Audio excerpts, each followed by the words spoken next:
All right, what's going on, y'all? This is your girl, your cousin Tanisha Peoples live with Talk That Real Shit. Also got my co-host here, Mr. Jason B. Allen, representing Atlanta. Happy Um, Monday, everybody. Neo will be a little late joining us today, but we gonna still keep the party going. Today we have our very special guest. Y'all already know Dr. Howard Fuller. He is the co-founder of Freedom Coalition for Charter Schools.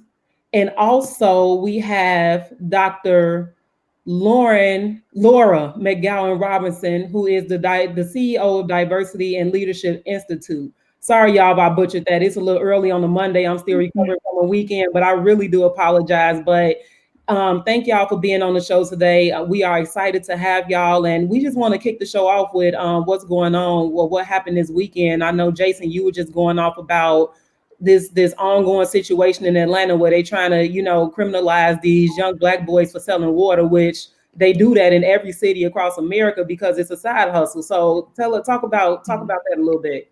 So basically, today in Atlanta, there are a couple of schools that have gone back to school. And I was just on the phone with a colleague and neighbor of mine in NPUK that said that one of our 9-year-old boys was picked up and detained by the police because he was out selling waters. And, the big disconnection happens here.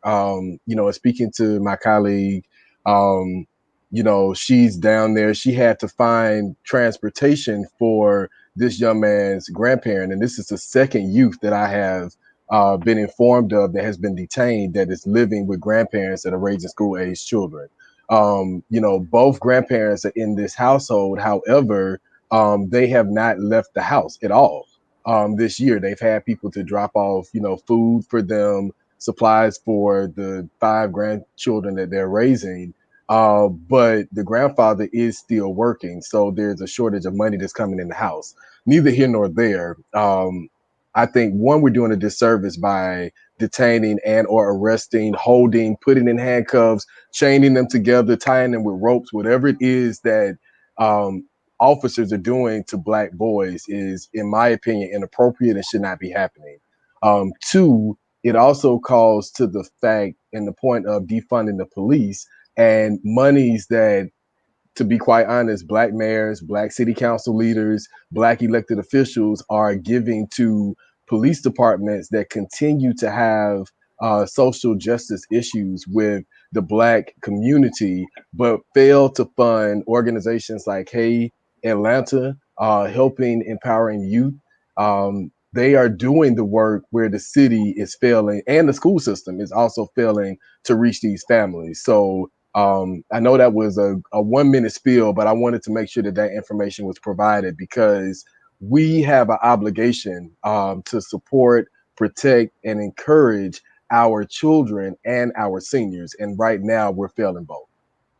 And I think I just wanted to jump in. One of the things that you mentioned earlier was that today is the first day of school, and this young man in particular couldn't go to school because he don't have electricity, so he can't even log on for distance learning or anything. And I think that ties perfectly into the conversation that we're going to have today around failing Black kids in education, and that's why we have these again very special guests, Dr. Fuller and Dr. Robinson, because this is something that we need to talk about. Why are our kids being under and miseducated, and how do we fix that? So I Yes. want to, if y'all, Dr. Fuller and Dr. Robinson, if y'all want to comment on what Jason was talking about, feel free. Yeah, I'll definitely chime in on this. And I mean, it's a sad situation and one that unfortunately happens all too often. And when people are disconnected from the community and don't really Yes. know, that's why it's so important to really know the community and the people within the community. Because if you knew that family and you knew that child, you would know why he was doing what he was doing, and you would be trying to figure out how to help that young man and his family.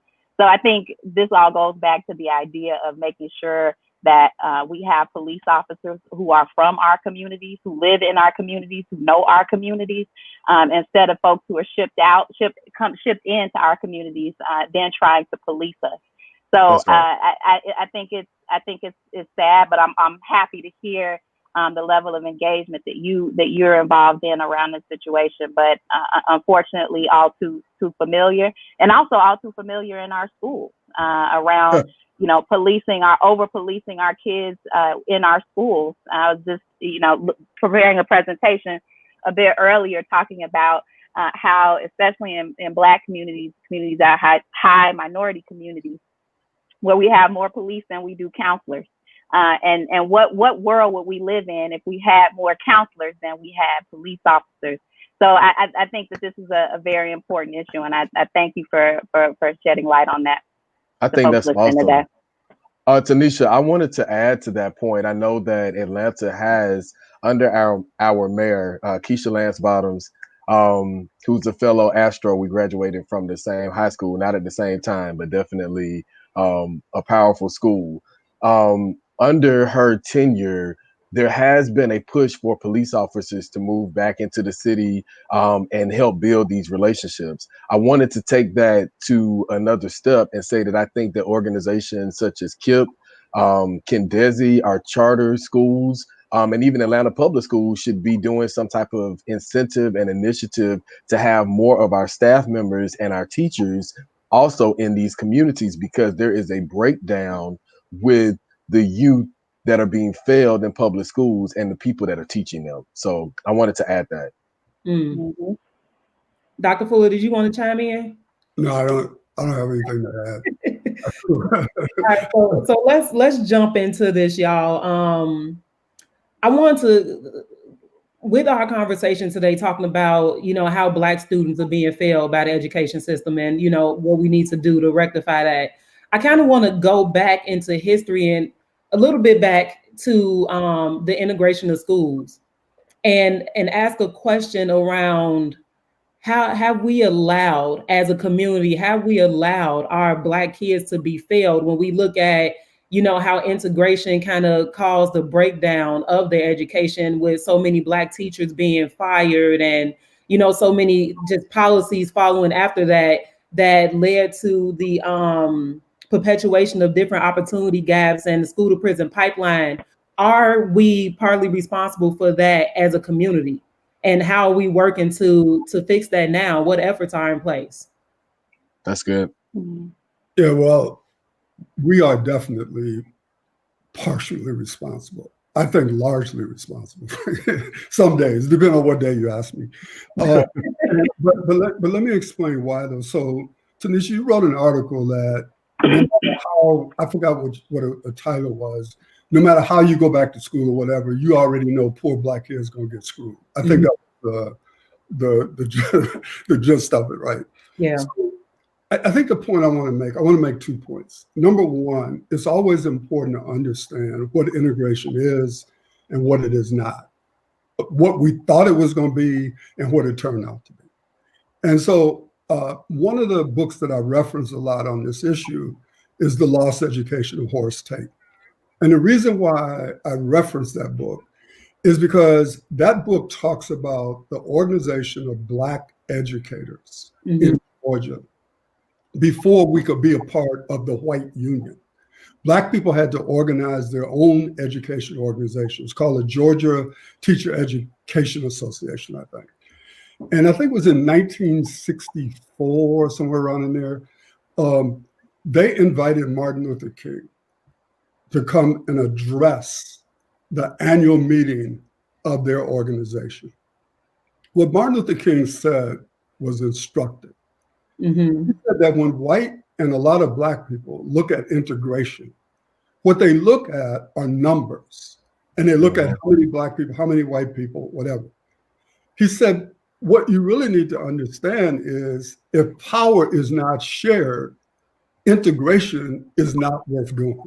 And he made a comment where he said, I do not support integration when it means Negro annihilation, is the terminology used. And he said that I have never wanted to support integration to integrate myself out of power. So one of the things we always got to be clear about is that all of these institutions represent power in one way or another. And so the struggle is, at least what I think the struggle ought to be for us is, how do we get power in whatever the arrangement is? What is it that causes us to lose power? What is it that gives us the best chance of retaining power?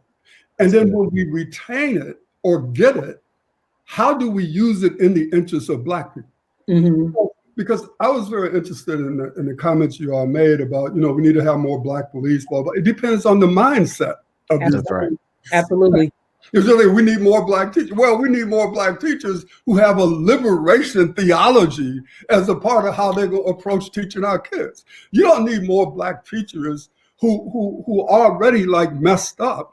Because one of the things Malcolm said was the worst thing they did was to teach us to hate ourselves. Mm-hmm. That's right. No one is some of these bougie, Black hating people trying to teach our children. You also don't want people teaching our children who don't know what it means to teach the children of an oppressed people, right? Because it's if you read Paulo Freire, even like Howard Thurman, Reverend Howard Thurman, in his book Jesus and the Disinherited, he talked about what does it mean to be a disinherited people. Who are the disinherited people? So the point I'm trying to make here is that whether it's integration or desegregation, which ain't the same as integration, whatever it is, what we have to try to understand is how can we function with power in whatever the arrangement is. Whatever the arrangement is, how can we function with power? Because if we're not talking about power, and we're not talking about the liberation of a people, if we're not talking about self-determination, then what are we talking about? And then to end this, like what's really interesting to me is, as you all know, I've supported parents for forever, and will never not support it. What's really interesting is all of the criticisms that I've dealt with over the years, blah, blah, blah, blah. As soon as this pandemic hit, what is it that people with money are talking about? Pandemic pods. School choice. Because what they're going to do is they're going to take care of their children. That's right. They don't care what kind of reports come out. They don't care what Trump says. They don't care what the mayor says. They're going to take care of their children. The people who get left with whatever they tell us to do is us. Because we don't have the power to say we're going to take care of our own children, right? So we're always dependent on some other people.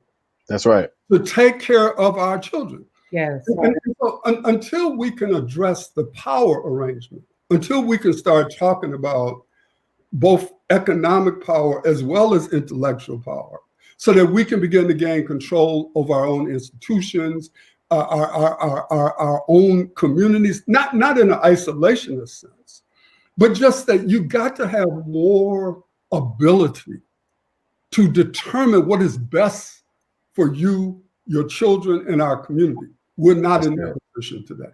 Yeah. I totally agree. How do we shift the power, though? I was thinking about when Dr. Fuller was talking, I went to a PW, and I know that even in my program right now, there's not a lot of culturally inclusive strategies, methods, anything being taught to teachers on how to reach children of color in public schools. And so my question would be for those HBCU graduates who are educators, what role do our HBCUs play in this, and how can we help to free, liberate, and empower the minds of Black people to build their own schools? Dr. Robinson, I think this right up your lane. Yeah, and one thing, and I went to a PWI too, and I'm from Chicago, so we didn't need to get on that. So yeah, we have to talk about that. Wait, what side? Oh, South Side, of course. Okay. South Side. West Side, I would have been a little side eye, but okay, South Side. Yes. 79th and Stony Island, right off of 79th. I lived on Ridgeland. Yes. So we have you meet a Chi-Town homie, then you get a little excited. But yes, we have. I'm sorry, go ahead. Sure. Yes. So and I went to the University of Illinois, a PWI as well. And one thing that we're doing that the Diversity and Leadership Institute is trying to address that very question. How do we ensure that the next generation of administrators are clear about how to liberate Black and brown minds, and how do we do that through our curriculum. And so one partnership that we're embarking on, and we're launching our fellowship next fall, is really addressing this question and really looking at the role that identity plays as a leader. How do I show up, and am I aware of how systems of oppression have impacted me as a leader and the lens that I'm looking out of, and then how am I actively moving toward a liberated mindset as an individual, because I understand that my liberation is tied up with my students' liberation. And also recognizing that leaders of color tend to retain teachers of color at a higher rate. So empowered with that information, how am I continuing to build the pipeline for the next generation of Black educators that are coming behind me?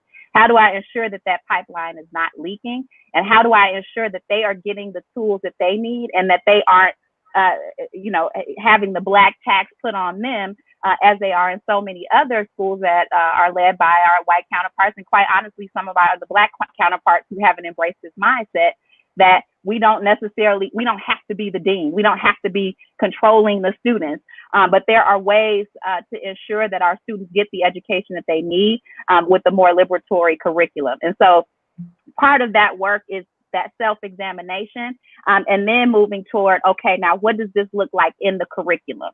And so part of our work at the Diversity and Leadership is looking at that, but it's also looking at how do we continue to research organizations that are doing work like ours that is actually working and benefiting folks who look like us, to continue to empower the next generation that's ahead of us, and that's our youth. So that's what we're focusing on. Now, I love that. Let me ask a question real quick, because, and Dr., we refer to this all the time, and I know I work with 2 activists who are authors, and they write their own curriculum, and they distribute this curriculum throughout the Bay Area. And they said specifically OUSD has been resistant to their curriculum. So when you think about the necessary inclusion of culturally relevant curriculum in schools and the rejection of that, how do we need, and can we build a FUBU system, schools that's for us and by us, that will incorporate everything that we need in educators that have a liberation mindset and curriculum that's about liberation? Do we need to create a system outside of the traditional system to achieve that, or can we do it within the current system? I think, and I'm also curious to hear how Dr. Fulle would respond to this, but I think it's a both and. And for us, what we're looking to do is to create a partnership we have a 10-member coalition that we're working with through the Diversity and Leadership Institute. And one of our partners is Loyola Marymount University. And so what we're doing with them is building an administrative credentialing program that addresses what I just laid out to you. And they are a social justice foundation that is at the foundation of that School of Education, where I'm also an alum. But I think it's how do we, actively seek out partnerships with institutions that are ready to make this move, who have the capital, the social capital, to navigate these systems that already exist, that will allow us to have a credentialing program that is led by us, or co-led by us and them. So I think that there's a way to do both.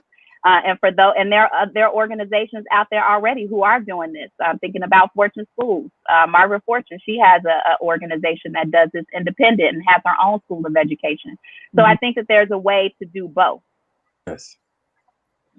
And Dr. Fulle, what do you think about that? Because I know a lot of people have demonized charter schools, right? And we see the larger organizations, we see those, but we also see these smaller schools and schools that have been built by Black leaders that are trying to infuse these elements of, just like we rooting for everything and everybody Black. So how do you imagine, or how do you see that building the FUBU system through the charter school system that, again, people are so against the school choice? Yeah, well, when we say people are against it, the people who are against it are the people who are exercising choice for their own children. So what we need to be clear about is Black people are going to have multiple strategies. It has never been in our best interest to have one strategy for anything in America. Okay, let's just be real clear about that. And so no matter what we say here today, there are going to be Black people in traditional public schools. There are going to be Black people in Catholic schools. There are going to be Black people doing homeschooling. There are going to be Black people in charter schools. What we have to do is to try to make sure that we keep this range of options available for our community, and to fight like hell for them not to take any option away from our community. And so to me, that's the first thing. And obviously we're not going to agree on this, but we ain't never going to agree on everything. Like when people say, why don't you Black people get together? That's a dumb statement, because not all Black people are ever going to agree on anything. Why should we? We got different ideas, we got different interests, etc., right? So that those of us who believe a certain thing have got to organize ourselves to fight for it. That's and right. Bring as many people as you can, but you already know you ain't gonna get everybody. And so if you're out there waiting to, oh well, we got to wait till we all get together, that's ridiculous. What we got to do is that those of us who are subversive, and if you're gonna teach Black children for real, you got to be subversive. You know what I mean? You in essence are gonna have to subvert the common ideology and pedagogy. If what you're saying is you're going to have a liberatory approach to educating Black children. And so I believe that type of approach has to take place in schools. It's got to take place in churches. It's got to take place in social groupings. It's got to take place in a number of different places, right? And so when I hear people say, well, you know, we can only do this. No, the reason why I fight for charter schools is it should be one of the options. And for me, it's an issue of self-determination, because Black and brown people ought to have the ability to, number one, start schools that can work for their children. Number two, choose the schools that they want to send their children to. And number three, we ought to be able to influence the places that we don't go to. So what I'm trying to get all of us to see is let's be clear that we're going to have multiple approaches. Let's be clear that we're not going to get all of us on the same page. So we're going to have to get those of us who are on the same page. We're going to have to organize, and we're going to have to fight for whatever it is. And the other thing I want to do, this is a book I want to recommend. It's called Black Teachers on Teaching by Michelle Foster, right? In addition to Education of Blacks in the South, which is the seminal book on, if you're going to talk about Black education, it's the seminal book that everybody got to read, right? I know you got it, but this right here is an interesting book, because what Michelle Foster did was to interview Black teachers. It was 3 groups of Black teachers. I think it was called elders, veterans, and novices. And when you summarize what happened, is that when the integration came, 3 things happened. Black schools got closed, Black teachers lost their jobs, and Black teachers' opinions were devalued. That's right. 3 things happened with ed reform. Black schools got closed, Black teachers' opinions were devalued, and Black teachers lost their jobs. I'm saying that because I'm trying to get us to understand, no matter what the strategy is in America, just like you said, when these kids go back to school, poor Black kids gonna get screwed. No matter what the strategy is in America, Black people get screwed. And the only way for Black people not to get screwed constantly is Black people got to be aware that we're being screwed. And that's right. And that the purpose is to screw us. It is not accidental. It isn't, oh my God, that's always been the strategy. And so the last point I want to make, in trying to at least be somewhat coherent, I think when people say we got to make sure that we have a curriculum, where our culture is incorporated, et cetera, I'm totally with that. But here's what I want to make sure that Black people do too, is you also got to study white people. People cannot just study Black people.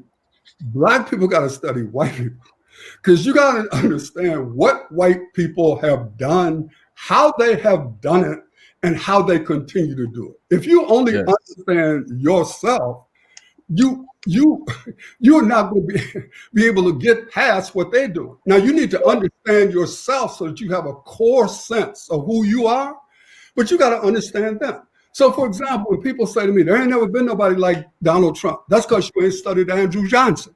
Right. Andrew Johnson is him and Trump are brothers. Right. And if you read what he did, if you read what he said, if you read how he went around the country, he didn't have Twitter, he didn't have Facebook, he didn't have Snapchat, he didn't have Instagram, he didn't have emails, but he was going around the country in the same way that Trump uses Twitter, and in the same way that and what was he doing? He was saying that Black people are not capable of being citizens of the United States. They're not capable of voting. They're not capable. They're not in any way comparable to white people. So when you start talking about, oh, well, you know, we ain't never had a president like Donald Trump before. Yes, we have. And if you understand the history, you'll know that it has occurred before. It's just occurred under a different set of historical conditions. That's right. So I think what I'm trying to say here is that if we're gonna fight for the liberation of our people, which we should every single day, we can't just know about us. Right. You also have to know about them. Yeah. Because if you don't know about them, how in the hell are you gonna fight them when you have no understanding of how they function, how they operate, and how they continue to operate? Yeah. Yes, And I think that's one of the reasons why, because Jason, you said you went to a PWI, Laura, you went to one, and I did too. Because I felt like, growing up on the south side of Chicago and just being around Black people didn't expose me to everything that I need to know about the world, and still learning. So I think it's important. That's a truly important fact that we need to know how they move to counteract how they move. That's good. Yeah.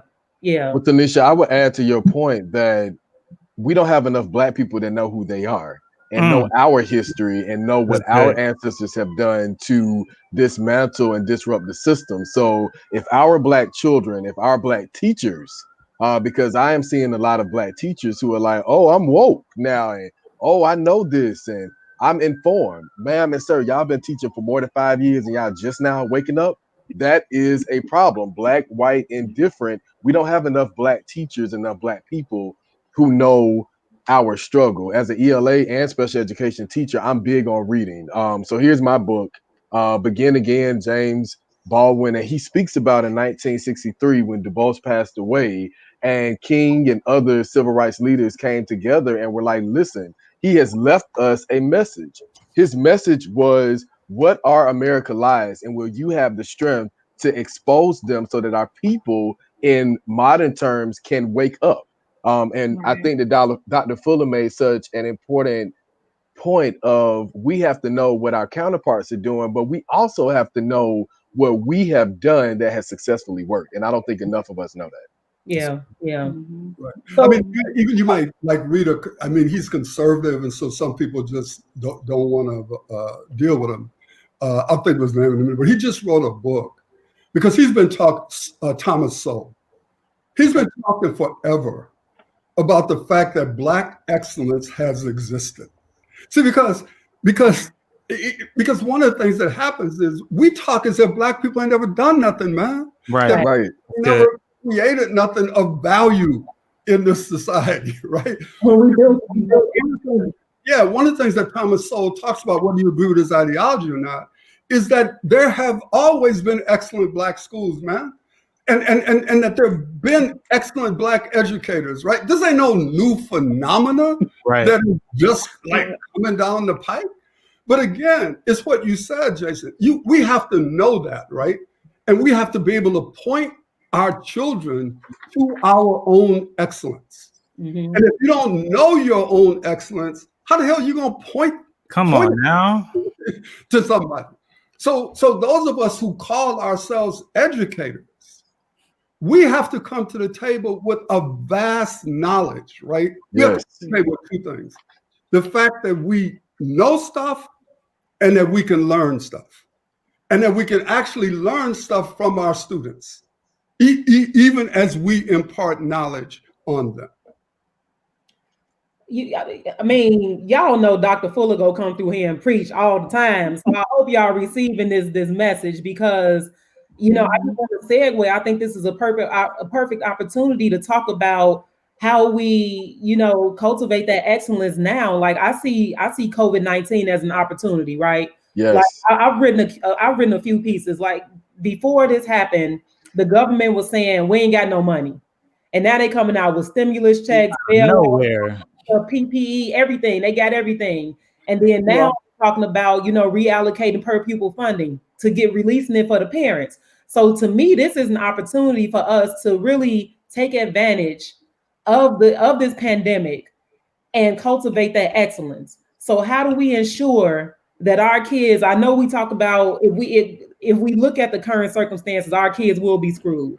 But how do we potentially stop that or reverse that trend and take advantage of this opportunity during COVID-19 to really build excellent schools and excellent curriculum and make sure our kids don't fall in these opportunities, historical opportunity gaps? And I'm talking to all y'all, like Jason and Neil, y'all been a teacher, y'all been innovative and great in the classroom. Dr. Fulle, Dr. Robinson, like y'all know this work. How do we make this work for our kids? For me, I think that this is, and I agree with you, because this idea of returning to normal is not something that sits well with me, because normal never really worked for us. That's right. So it's like we have a great wealth of Black educators, a great wealth of Black leaders. Like Dr. Fuller said, there are schools that are excellent already. How do we bring together all of this excellence and begin to talk about how do we craft a new paradigm for our community? How do we want to get engaged in this work and take back what rightfully belongs to us, right? People have benefited off the backs of Black folks and Black education, or the miseducation of Black people. So how do we take back this opportunity right here that's in front of us to say, hey, this is how we're going to do virtual learning. This is how we're going to create a curriculum that really speaks to our community and teach the hidden curriculum, right? I talk about all the time, like making sure that parents have access to this stuff. Because my own experience, my mother didn't graduate college until 40 years old because she was told she wasn't smart enough because she lived in the projects across the street from the school. But it was something that she always wanted to do. And it's a 12 and 13 year gap between my brothers and I. They're older than me. And what I was taught was different in terms of what I could attain educationally from my brother. And so my route was different. And so it's like, how can we... Dr. Robinson, can I ask you a question real quick? What is that criminalization of Black boys? Like, why do you think that you were told or taught something different? Well, I think my mother began to understand the power of social capital. She began to understand how to navigate schools in ways that weren't open to her. She understood like how she needed to get involved in certain organizations or get close to certain administrators, so they would let her know when the choice program was available, which in and of itself is a problem, because if you have to do all that to get to choice, then the choice wasn't for us, right? It's for certain people. Come on now. Right? So that's what I'm talking about. I'm like, how do we, as educators who know how to navigate these systems, demystify or just make it more transparent? But beyond that, because then that still gets to the argument of some have and some have not. How do we come together to really create this new reality that we want to see for our students and families? That could be on a city. I think it starts in our own local communities, right? So how are we engaging? How are we organizing and strategizing within our own communities as Black educators to make a new normal for our community? Yeah. So, Tanisha, I would chime in to say one of the things in hearing Dr. Fuller speak earlier that I wrote down from my thoughts is that we need to build a pipeline starting from pre-K to higher ed. And we already have this. We have Black-owned early learning centers. We have charter schools that are running K through 12 or K through 5 or K through 8 programs. We have historically Black colleges, but how are they connecting? That is something that I definitely think we can do to move this ship forward. And also, making sure that we're supporting the organizations on the ground. Dr. Robinson's work and what she's doing. We have Sharice's work with the Center for Black Educators. Profound Gentleman is working in communities and schools to support male educators of color so that we can have better educational outcomes for children of color. And so I think that we can hold public school districts accountable, giving contracts to organizations that we know are doing the work, because we don't have enough contracted minority organizations that have the research, right? Have the teaching mechanisms that can come in and teach and train teachers, have the ways that these school boards and school districts can retain educators of color, because one, willingly they don't want to do it, and two, they're not being held accountable to do so. So those will be my two nuggets to add to how we can get it done. Yeah.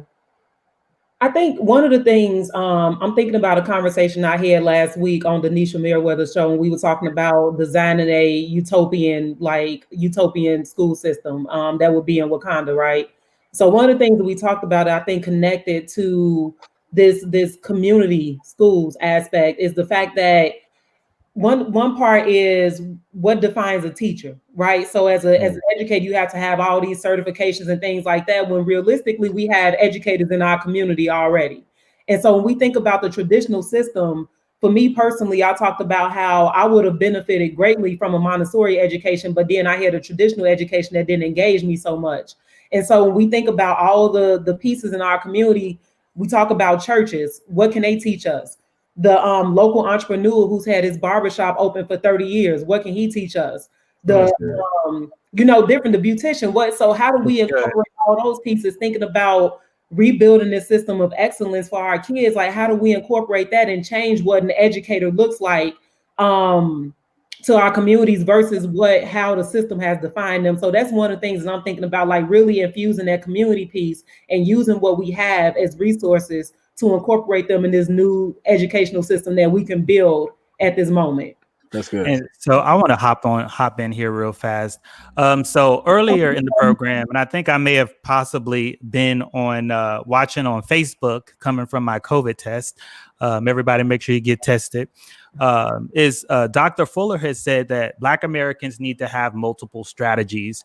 And I am a huge believer in having multiple strategies. It's not going to, there's no one way that fits all for anybody, no matter what race they are.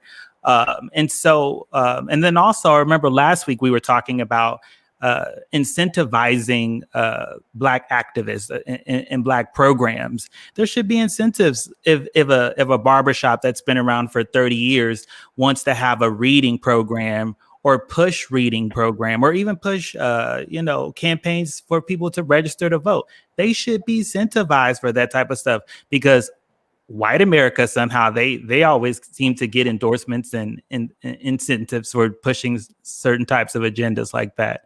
And so I think that that's something that should be happening in the Black community. So Neo, to that point, being a former district administrator, this is how that process works in a lot of our public schools or our public school districts. The partnership departments are not focused on that. I can tell you from our former superintendent, Dr. Christarfin, and her team, they were focused on people that can bring in the major bucks like Home Depot and Chick-fil-A and other corporations that were moving to the metro Atlanta area. And so the downfall is this: partnership departments are not looking at those 30-year-old Black-owned businesses that can help with workforce development. But then we have an issue in Atlanta where APD is being tasked by the city council and Black leadership to arrest and detain Black youth for selling water, because the school district and community has failed them with better educational outcomes and workforce development. So I would say that we definitely need to challenge our school districts, one, to have more diversified partnership departments, and also to consider the importance of community engagement, because we have these organizations and businesses that could be reaching all students, but unfortunately are not even extended an invitation to come into the schools, because that's what the schools are not focused on. Mm-hmm. Mm-hmm. And that's, as I think about culturally responsive pedagogy, especially culturally responsive, I should say, leadership pedagogy that Khalifa talks about. And he talks about bringing the walls of the school down, and so that the schools are a part of the community. And so to your point, Jason, about, you know, folks who have been in the community but aren't reached out to, I think if we're thinking about, you know, a more culturally responsive leadership mindset, then that would encourage us to work with communities as leaders of color. Also recognizing that, you know, we might be in systems that don't allow us to do that. But I think if we're really trying to be transformative, then we have to push the envelope as leaders of color. We have to step outside. And I know, you know, people are resistant to that because they're concerned about losing their jobs, and as rightfully so. But how can we figure out a way to do that? So we can bring these walls down? How can we really get engaged on issues that our parents are concerned about, and that are happening in the community, and we are working along with them? To also bring down, and I think this is another piece, the historical mistrust of, you know, public education as it relates to Black people, and that is rightfully so. And so we have to address the historical injustices that have happened with Black people. And how do we do that as leaders of color? We began to be the change that we want to see. We go out, we bring in resources into our schools and let them know, hey, we are here for you, and we are here to shift what has been to what we want to see going forward. That's good. So, Hey, Laura, one I'm sorry, go ahead, Tanisha. No, go ahead. Yeah, I was just going to say to Laura and to all of us is that one of the things we have to consistently do is to make the distinction between public education and the system that delivers it. And the reason why that's a crucial point, it's just like the teachers union and the police union make the same arguments. So if you say we think something is wrong with a system where people are allowed with impunity to kill us, they'll say, well, you're against public safety. No, I'm not against public safety. I'm against a system that allows people to kill us. Right. So if you say we got issues with the way that our children are being educated, they say you're against public education. No, I support public education. I'm against the delivery system, because the delivery system and that concept, they're not the same things. And so what they have us, they try to take the moral high ground and say we support public education. I support public education too. I just don't support the way y'all have organized to do it for our children, and we need more than one option, right? Right. Yeah. And so that leads me into, I got to say this, Tanisha, or else Tansy and Jay and them are going to kill me. But as you all know, Dr. Margaret Fortune and Dr. Steve Perry are co-chairs of the Freedom Coalition for Charter Schools. And beginning with the Democratic Party convention tonight, because Bernie Sanders is speaking tonight, and I think Michelle Obama is. Yes. You know, our organization is encouraging people to be live tweeting during these speeches and so forth, right? Because the Democratic Party has a platform that has come out against charter schools. Yep. Because they buy into this BS that's being promoted by people like Bernie Sanders, Elizabeth Warren, Randy Weingarten, all of these people up in there talking about we got to get rid of charter schools because they're a threat to public education. No, what they are is a threat to a system, a delivery system that continues to fail large numbers of our children. Right. And what these people want to do is they want to call themselves progressive. And so my point is, how in the hell do you become progressive and be against the self-determination of a people? When did that become progressive? And so Bernie Sanders, Elizabeth Warren, all you elitist white people who want to tell us what's best for us, y'all need to step back, because we have a right to self-determination. We have a right to decide what is best for our children. And we ain't never gonna quit fighting for that. And we ain't buying all of this so-called progressiveness that is nothing but a way to be against the power, the ability of Black people to be a self-determining people. And so I'm hoping by later today that you can go to the website, Freedom Coalition for Charter School website, and find different things that you'll be able to do throughout the week to help us as we try to make sure that our message gets put out there while this convention is going on. That's good. And Dr. Fulle, if you could just give a little bit of history about the work that's been done, because I want to shout out Christina Laster, who's on the live stream, who has protested with us, or been in some of these demonstrations with us throughout for the past, since last year, and throughout the country. Like the numbers of parents and educators and students that have traveled to different cities to tell the Democrats, like, we ain't here for what y'all talking about. Like, if you can just give a little bit of history about that. Yeah, so real quickly, what happened is in July of 2019 at the National Charter School Conference, after the conference, Steve Perry and I decided, look, we got to organize Black and brown people to push back, because at that point, it was just Bernie Sanders. And so, we started pushing back. And the way that we started pushing back was organizing to demonstrate at the site of the Democratic Party debates. The first one in Houston, we were there, as you know, because it was hot, demonstrating at the site of these debates. And so we demonstrated in Houston. We stood toe-to-toe with the Trump people in Ohio. We demonstrated out in front of the Tyler Perry studios in Atlanta. And then we joined with the powerful parent network led by Sarah Carpenter from Memphis, when her organization disrupted the Elizabeth Warren speech at Clark Atlanta. And if you all have never seen it, there's a 6-minute video where Elizabeth Warren lied about where she was sending her children to school. And we caught her in that lie on video. And the condescending way that she dealt with Sarah Carpenter, while at the same time talking about how much they value Black women. We then demonstrated in LA, which we had the largest. We had about 1,500 people in LA. And that was the last one, because then COVID hit. So since that time, what we've been doing, what the Freedom Coalition has been doing under the leadership of Dr. Perry and Dr. Fortune, is that we sent a letter to Biden when they put this so-called unity group together.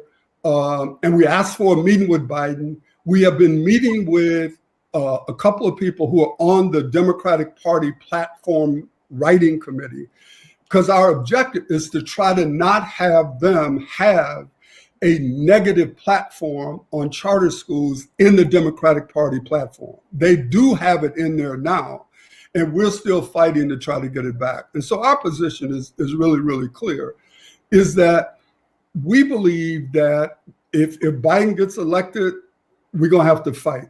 If Trump gets reelected, we're going to have to fight. I mean, I believe that Trump is a dangerous human being. This is just me speaking, right? But so I see our community is trapped between a fascist who don't care nothing about our lives, period, and then a let's go along with the traditional system, Biden. I'm supporting Biden, not because I believe in Biden, but because I have to fight against a man who don't care whether or not you live or die. Say that again, Dr. Fuller, so people get it, because I don't think people getting it. Say it again. I mean, it's clear to me. Donald Trump would just as soon as you die, man. You get what I'm saying? When he said open up, they're not thinking his people gonna die.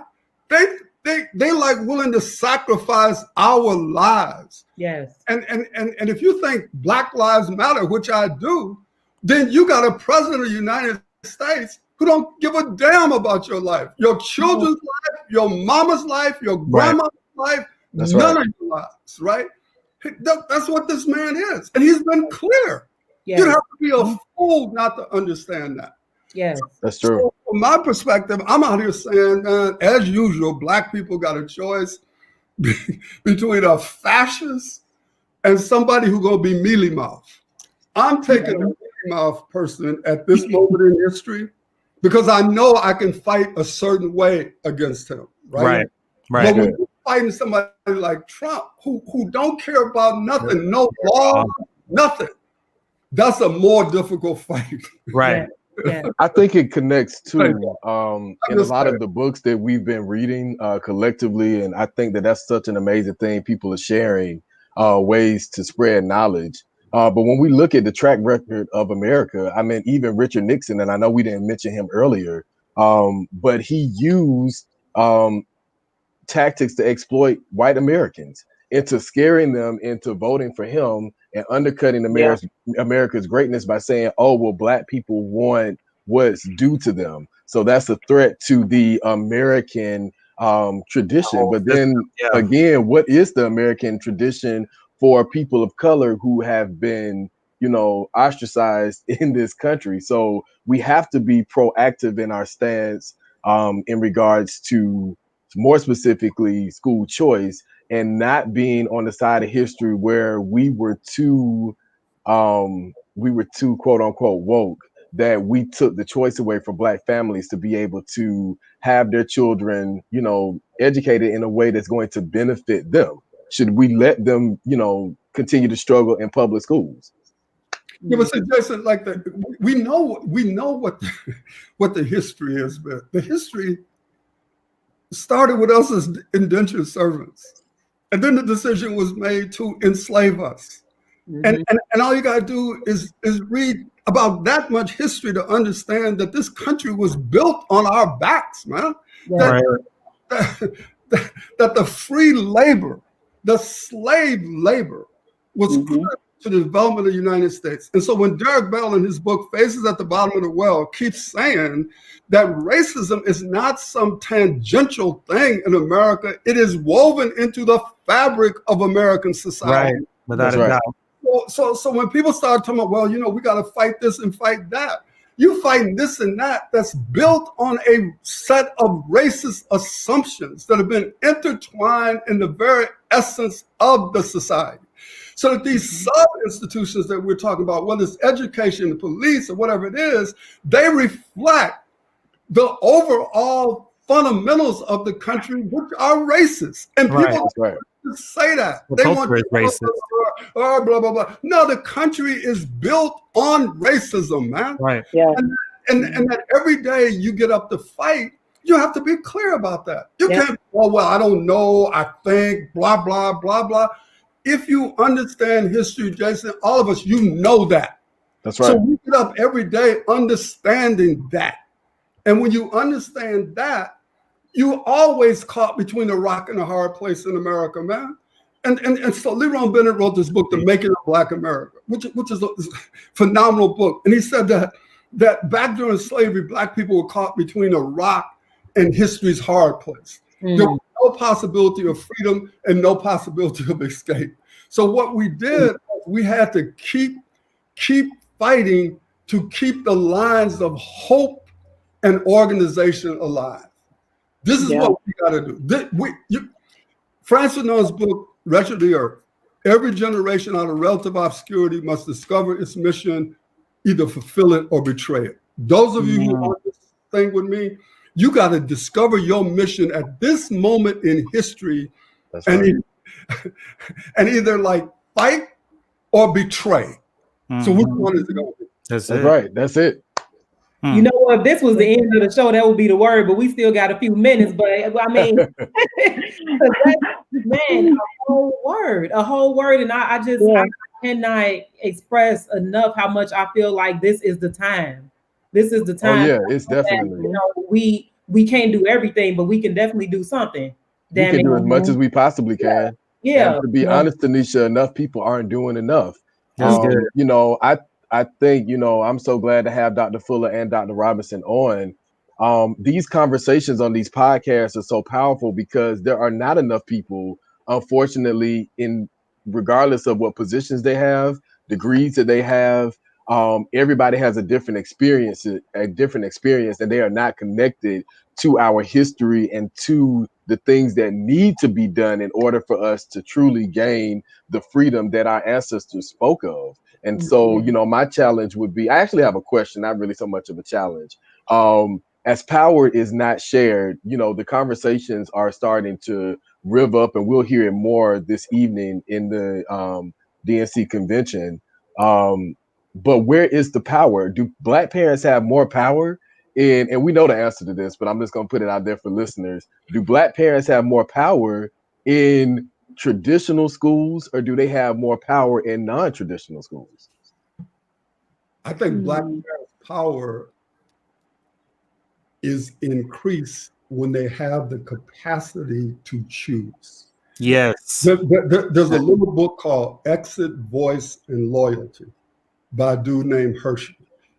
Hirschman makes the argument that if you're in an organization and you have no power to exit, your voice is diminished. Your voice is enhanced when they know that you can raise up, man. And that when you raise up, you take resources with you, that is your most powerful position. And they understand it. And that's why they fight so hard against it. Because they exactly. And we confuse. They're clear, Yep. but we confuse. Because they understand the power of what? Money. That's They it. Right. Economic power of being able to control the flow and distribution of the money. We're talking about curriculum, which we should. They're talking about money. They're talking about power. They're talking about the ability to control resources, man. So that to me, if a Black parent chooses to stay in a traditional public school system and that's working for their children, I'm good with that. Yep. If they think the best place for their kids is a charter school, I'm with that. If they think the best place for their kid is a homeschool, I'm with that. Because we ought to be fighting for Black homeschoolers right now so that they can get some money to form their own pods like these white people are going to do, man. Right. Exactly. So Because that's the next divide. Yeah, that's good. So go ahead. Coherence is exit, voice, and loyalty. Someone just Yeah. I mean, like, I'm just thinking about what you said. So some of the parents at the charter school that I used to work at, I mean, the charter school, first of all, it's small. It's a community charter school, right? So if the academics weren't on par and the parents decided that they wanted to start a campaign against that charter school is vulnerable enough to where those parents, if they wanted to, they could take that place out. They really could. When it comes to actual institutions like school districts that are funded with millions of dollars, it's a lot harder to take down an institution like that, especially if that institution is backed by the government. That's right. Mm-hmm. That's good. One thing I was just gonna, and I'm around this conversation about parents. I also want to bring up we're having a town hall that's actually centering the voices of parents and students. And they are going to, and the educators are going to be responding to the parents and the students. They're actually going to set up like, hey, this is what my experiences have been like with educators of color. This has been my experience during COVID-19. And this is what I want to see going forward. And they're going to ask our educators, an assistant superintendent, a principal, and a Black educator, what are you going to do to serve us going forward? And what is your commitment to ensuring that we have more leaders of color who are culturally competent to meet our needs in our schools? So that's happening next Thursday. And I encourage you all, you can go to the Diversity and Leadership Institute's Facebook page and our Twitter, check out the flyer and engage in that conversation. Because I think that's our first mandate. We have to listen to the voices of parents and students and what their needs are, because far too long it's been the educators telling us what our kids need. And that's not what we need right now. We need to hear from the voices of parents and students. That's good. That's good. I want you. I want to put a bug in your ear to think about writing about this. I'm gonna have to do that. When we start talking about COVID could make a difference in how education is implemented in this country, we're not going far enough, because all we're talking about is virtual learning. We need to talk about, how do you determine what's a credit? How do we decide what courses kids need to graduate? Oh, that's good. Decide how many hours you need. We have to take this opportunity not just to examine the little parts of this thing, but this system, this public education system, is exactly like it was in Prussia. Yeah. And so this provides an opportunity for us to go much deeper than just whether or not kids got Chromebooks. Yes. Start asking questions about the very way that the thing is set up in the first place. Yeah. If we don't ask those questions, what you wrote about is going to be doubly true. Our kids going to get screwed more than one time Yeah. in the way that this stuff is being implemented. It's already happening. Definitely. Yeah, definitely And happening now. so just to close, because I think that this is a panel of forward-thinking people, right? So what do we need to do next? Like Dr. Robinson, you're having the town hall next week, and Dr. Fulle, the Freedom Coalition of Charter Schools will be tweeting out at the DNC. What else needs to happen for our community to get engaged in this conversation and overall reimagine education, not just in COVID, but for the future? What do we need to do? So can I just pop in real fast? And I see Dr. Robinson ready to talk. And hello, I never had a chance to say hello. But let me tell you, I am inspired by just the fact that you're doing that. So just in hearing that you're going to have a town hall where parents and students are able to chime in about what they need, what their needs are, I'm thinking, man, we need to do the same thing in Tulsa. So I've already have it in my head. It's like, ooh, park that. I'm going to make sure we put something like that together too, because it needs to be done. So thank you for that seed. Yes, Absolutely. that was an awesome idea.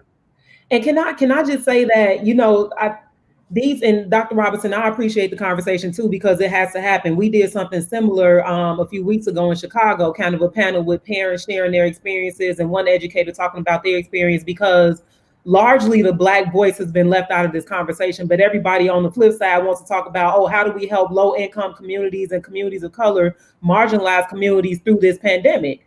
And how the hell do you have a conversation about how to help us without including us? Right. And I think my biggest thing is to think about going forward is how do we make these conversations more national, and how do we get our voices at the table? Because even I started a petition. Bernie Sanders and Joe Biden started that education task force to help communities of color.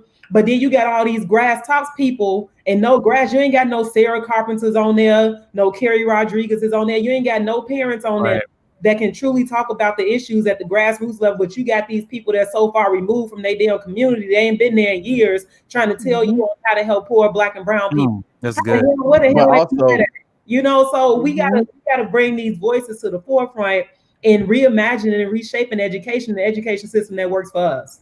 But Tanisha, I want to push on that just a little bit, because even with these forums, and not to Dr. Robinson's forum, but just what I'm seeing schools in Georgia do, we still don't have the right voices at the table. We don't have, single dads at the table who are raising girls and boys and are struggling with no support from their schools. We don't have grandparents or foster parents at the table. We don't have high school students that are homeless because they've been put out of their home and are working and navigating different places to live. These voices are not at the table. So if we truly want to make this change that we're seeking, we have to get in these special education classrooms. We have to get in these ISS room and get these parents that have kids that are having behavior challenges in public schools on these forums, so we can really figure out the why from them and then start connecting our resources to them. But we make it pretty. We get the well-spoken, because I put these programs together for districts in Georgia. They want to get the well-polished parent, the parent that's in the middle-class community, that's not on the side that there's real poverty taking place and real challenges. And so, I would commission those that are hearing us say that we want to have forums like Dr. Robinson. Don't just do the fluff, because Dr. Robinson, Fuller, I know Tanisha and Neo, they're not doing the fluff. They're doing the real work. So find those voices like Dr. Robinson's people are doing with her forum, like Dr. Fuller is telling us to be active this evening with the DNC. Find those voices that are not being heard and elevate them. And I'd also say, and let me know if I need to shut it down. I'd also say, because I'd be remiss not to mention this, right now in California, there's a campaign to reinstate affirmative action. So way back, there was a proposition put on the ballot, Prop 209, that essentially made it illegal to have any race-based policies. And after that, at the aftermath of that has been decreased numbers of Black and brown students having access to Cal State universities and University of California systems. You have businesses, especially now disproportionately impacted by COVID-19, not able, especially Black businesses, And minority-owned businesses nearly make up 50% of the businesses in the state of California. But because of Prop 209, they have not been able to have resources allocated to minority businesses or women, period. And so right now, and members of the Coalition for the Diversity and Leadership Institute have been engaged on this issue, and we were essentially able to support it being passed through both state houses, and it will be on the ballot in November, Prop 16, to reinstate affirmative action in the state of California. Yeah. So if you're listening and you are from California, I'm not going to make any, political statements on here because I know this might be a nonprofit type of situation, but I will say educate yourself on Prop 16 around affirmative action, because I think that's going to be a difference maker in how we are able to hire in public education and the resources that we can allocate to students of color, because we haven't been able to do that explicitly in the state of California since Prop 209 was enacted. All right. Thank you for that. I know we got to go, but before we do, I just want to say two things real quick. I just want to encourage you, sister. I just want to encourage you to keep putting your stuff out there as raw as you can make it. Don't let these Negroes try to tamper your voice down, or don't say it like this. Just keep, let me out, Dr. Fuller. I'm unhinged now. just keep bringing it for real. But the second thing is, whatever education strategy we pursue over the next several months, the most important strategy is keeping our children safe. That's right. So, whatever these people are talking about, we need to be doing everything that we can. Like, I'm getting ready to get off this call and get on our school board call, right? Because we're trying to figure out, what we're going to do. And right now, it looks like we're going to start school virtually. That's good. And then re-examine after the first quarter. But the point I'm trying to make is there's all these different ideas out here and this and that. We got to make sure that the main idea is the safety of our children and their families. Right. And their families. Because if we don't care about them, these people out here, they don't care about them. Right. We got to care about them. And this is not a moment in history that's been here before. Exactly like this, right? Yeah. So we got to make the right decisions for our children and for their families. Yes. Yes. Amen. Neo, did you want to say anything to close us out? Everything that Dr. Fuller is saying is cool. We need to be protecting our kids, because our kids come home. We have multi-generational homes in the Black community, such as other communities. And as you already know, in Tulsa, we had a school board, the Union Public School District. They actually voted for in-person learning. And I think more than half of the students in that school district are Black and Latinx.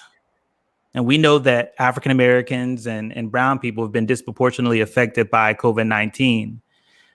None of the school board members are of color. Mm. And most of them are probably, I'm just going to assume, Republican, since we're in such a red state. So they don't have the connection to, or even really in their minds have Black people or brown people are disproportionately affected by COVID-19. So we should probably worry about them. They're not thinking about Black or brown folks. They're thinking about getting themselves in school and making sure those stadiums are packed out on Friday night for the football games. And the tailgating. Yeah. And the tailgating. Yeah. Tanisha, I guess I would add two things like Dr. Fuller. So glad to have Dr. Fuller and Dr. Robinson on. Accountability and safety. We also have an obligation to protect our Black teachers. That's good. I'm not just saying that as a teacher, but I know too often what is happening in classrooms. Teachers are not, for those who have returned back to school, especially those in Paulding County, please keep our brothers and sisters, one who are teaching in this school district in Georgia, in your thoughts and prayers, but also our children, because their voices are not being heard at all. One teacher, had a very candid conversation with me and shared that, the custodians are sick. They're not even able to come into work because they're ill. So what a lot of school districts are doing, they're having these companies come in and clean one time, but then you don't have the staff to maintain it. So now teachers who are being forced to do in-person learning or to come into their schools to teach are having to do what? Clean. They're putting themselves at risk, just like the staff members who are doing the same thing. So let's make sure that we're also advocating for teachers and staff members that are being put at risk as well.